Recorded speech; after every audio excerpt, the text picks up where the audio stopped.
Back in the 1930s, there was a flying machine so enormous, pilots said it cast a shadow over entire towns. And here's the crazy part. People didn't just ride inside it, they lived inside it. It had dining halls, lounges, bedrooms, a smoking room, even a piano floating thousands of feet above the ground. For a brief moment in history, humanity believed the future of travel wouldn't be airplanes. It would be giant floating cities in the sky.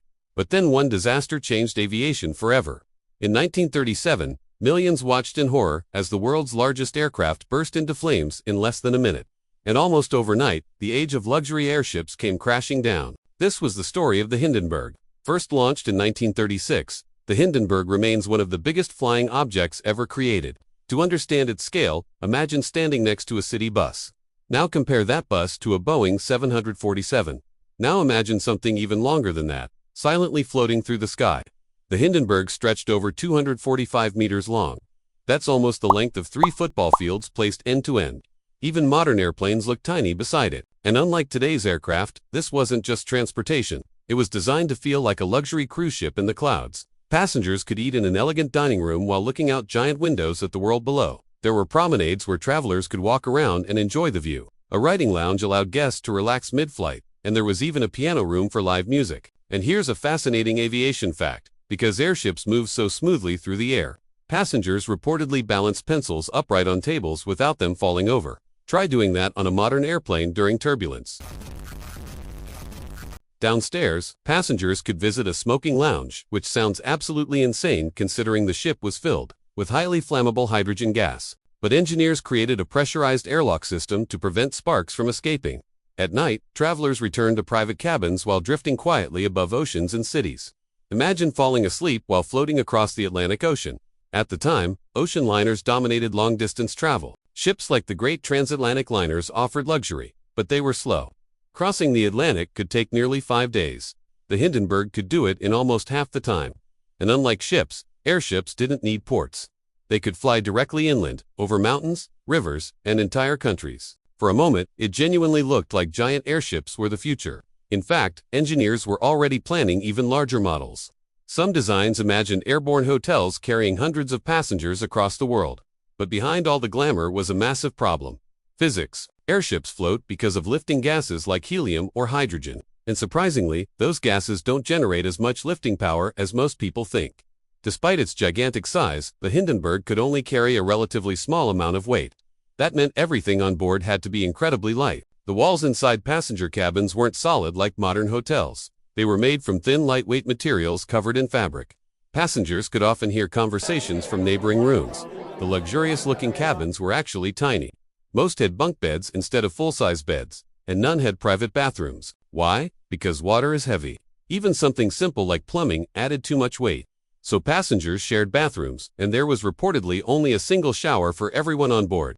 Another strange aviation fact, even the Hindenburg's piano had to be specially built from lightweight aluminum instead of normal wood. And eventually, they removed it entirely just to save weight. And then there was the price. A ticket aboard the Hindenburg cost a fortune. Adjusted for today's money, one trip could cost thousands of dollars. Meanwhile, ocean liners offered massive luxury suites, theaters, ballrooms, fine dining, and even swimming pools, often at lower prices. And while airships were trying to compete with ships, a new rival was quietly taking over the skies: airplanes. During the 1930s, aircraft technology was improving incredibly fast. Planes were becoming faster, safer, and more practical every year. Here's something most people don't realize. The Wright brothers made the first powered flight in 1903, and just 34 years later, humanity had already built aircraft crossing entire oceans. Aviation was evolving at unbelievable speed. Then came May 6, 1937. After completing a transatlantic journey, the Hindenburg approached New Jersey for landing. Crowds gathered below as cameras rolled, and suddenly, disaster struck. A spark likely ignited, leaking hydrogen gas. Within seconds, flames consumed the giant airship. The entire structure collapsed in less than a minute. The horrifying footage spread across newspapers and cinemas around the world. For many people, this was the first time they had ever seen a disaster captured so vividly on film.